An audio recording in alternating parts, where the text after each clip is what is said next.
Hi കൂട്ടുകാരെ, പുതിയൊരു വീഡിയോയിലേക്ക് എല്ലാവർക്കും സ്വാഗതം. അപ്പോൾ ഇത് കാണുമ്പോൾ തന്നെ അറിയാം എന്താണ് കാര്യമെന്ന്. അത് ഞങ്ങൾ പെരുമ്പാവൂർ പോലീസ് സ്റ്റേഷൻ്റെ ഫ്രണ്ടിലാണ്. ഞങ്ങൾക്കുണ്ടായ അനുഭവം, ഞങ്ങൾ കേസ് കൊടുക്കാൻ വേണ്ടി വന്നിരിക്കുകയാണ്. KSRTC ബസ്സിൽ പോയ സമയത്ത് എൻ്റെ അനിയത്തിക്ക് നേരിട്ട ഒരു അനുഭവം. അത് നമ്മൾ കേസ് കൊടുക്കുന്നില്ല എന്ന് വിചാരിച്ചായിരുന്നു. പക്ഷേ നമുക്കത് മൂലം കുറേ ഭീഷണികളും കാര്യങ്ങളും വന്നതുകൊണ്ട് നമുക്ക് കേസ് മുന്നോട്ട് കൊടുക്കാതിരിക്കാൻ പറ്റത്തില്ല.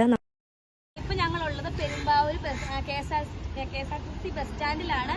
അപ്പോൾ ഞങ്ങൾക്ക് കുറച്ച് ദിവസം മുമ്പ് ഉണ്ടായ 25/7/2025 ഞങ്ങൾക്ക് ഉണ്ടായ ഒരു അനുഭവമായിരുന്നു.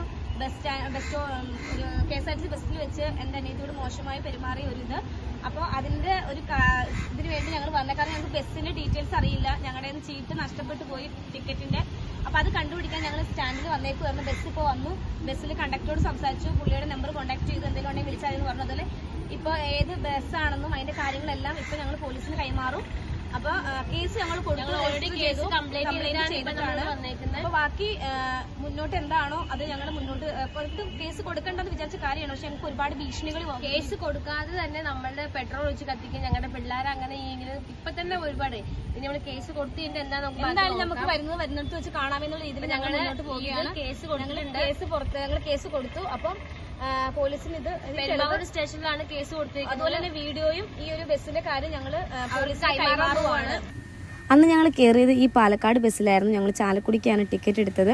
അപ്പോൾ ഞങ്ങളുടെ കൂടെ കയറിയ ആളും ചാലക്കുടിക്ക് തന്നെയാണ് ടിക്കറ്റ് എടുത്തത്. ഒരുപാട് പേരുടെ കമൻസ് ഞാൻ കണ്ടിട്ടുണ്ടായിരുന്നു. ഞങ്ങൾ കയറുന്നതിന് മുമ്പ് ആ പുള്ളി കയറി സീറ്റിലിരുന്നു, നിങ്ങൾ കള്ളം പറയാമെന്നൊക്കെ കണ്ടിരുന്നു. ഈ വണ്ടിയിൽ ക്യാമറയുണ്ട്, പരിശോധിച്ചറിയാം ആരാണ് ഫസ്റ്റ് ഇരുന്നതെന്നും ആരാണ് കയറിയതെന്നൊക്കെ നിങ്ങൾക്ക് മനസ്സിലാക്കാൻ പറ്റും. അപ്പോൾ ഈ സീറ്റിൽ ഏറ്റവും അറ്റത്ത് ഇവിടെ മുതിർന്ന സ്ത്രീകൾ, അമ്മയും കുഞ്ഞുന്നാണ് ഇതിൽ എഴുതിയേക്കുന്നത്. ആ സീറ്റിൻ്റെ മൂന്നാമത്തെ സീറ്റിൽ ഏറ്റവും അറ്റത്ത് ഞാനും, ജനലിൻ്റെ അവിടെ ഇപ്പുറത്തെ അനിയത്തി, ഇപ്പുറത്താണ് ആ പുള്ളി ഇരുന്നത്. അത് കൃത്യമായി ഞാനിപ്പോൾ ഈ വീഡിയോയിൽ കാണിച്ചു തരുന്നുണ്ട്. നമ്മൾ തെറ്റ് ചെയ്യാത്തതുകൊണ്ടാണ് നമ്മൾ ആ ബസ് കണ്ടുപിടിച്ചതും കണ്ടക്ടറോട് സംസാരിച്ചതും നമ്മളിരുന്ന സീറ്റും കാര്യങ്ങളും കാണിച്ചതാണ് കണ്ടക്ടർ. ഹലോ, അപ്പോൾ എല്ലാവരും ഞങ്ങൾ ഇത്ര നേരത്തെ വീഡിയോ നിങ്ങൾ കണ്ടിട്ടുണ്ടാവും. ഞങ്ങൾ ആദ്യം പോലീസ് സ്റ്റേഷനിൽ പോയി പരാതി കൊടുത്തു കഴിഞ്ഞിട്ട് ഞങ്ങൾ നേരെ ബസ് സ്റ്റാൻഡിലേക്കാണ് പോയത്. കാരണം എന്താണെന്ന് വെച്ച് കഴിഞ്ഞാൽ നമ്മൾ അന്ന് ആ പോയ ബസ്സിലെ ടിക്കറ്റോ കാര്യങ്ങളോ നമുക്ക് ഇതിൽ ഉണ്ടായിരുന്നില്ല, വണ്ടി നമ്പറോ ഒരു കാര്യം. KSRTC ബസ് മാത്രമാണെന്നാണ് നമുക്ക് അറിയത്തുള്ളൂ, ബാക്കി ഒന്നും നമുക്ക് അറിയത്തില്ലായിരുന്നു.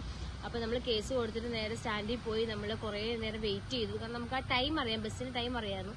ആ ടൈമിൽ തന്നെ ഞങ്ങൾ കുറേ നേരം വെയിറ്റ് ചെയ്ത് താമസിച്ച് ബസ് വന്നപ്പോൾ തന്നെ ആ ചേട്ടൻ ആ കണ്ടക്ടർ നമുക്ക് മനസ്സിലായി, നമ്മളോട് വേഗം വരാൻ പറഞ്ഞു. ആ ചേട്ടനോട് കാര്യങ്ങൾ പറഞ്ഞു, ഞങ്ങൾ കേസ് കൊടുത്തിട്ടുണ്ട് ചേട്ടാ, അപ്പോൾ ഈ വണ്ടി നമ്പറും കാര്യങ്ങളൊക്കെ വേണമെന്ന് പറഞ്ഞു, എടുത്തോളാൻ പറഞ്ഞു. ആ ചേട്ടന്റെ ഫോൺ നമ്പർ നമുക്ക് തന്നു. എന്തെങ്കിലും ആവശ്യം ഉണ്ടെങ്കിൽ ചേട്ടനെ കോൺടാക്ട് ചെയ്താൽ മതി എന്ന് പറഞ്ഞു. നമ്മളിപ്പോ അതെല്ലാം പോലീസിന്റെ അടുത്ത് കൊണ്ട് പറഞ്ഞിട്ടുണ്ട്. അവർ കേസ് രജിസ്റ്റർ ചെയ്തു. അപ്പൊ നമ്മളെ വിളിപ്പിക്കുന്നതായിരിക്കും.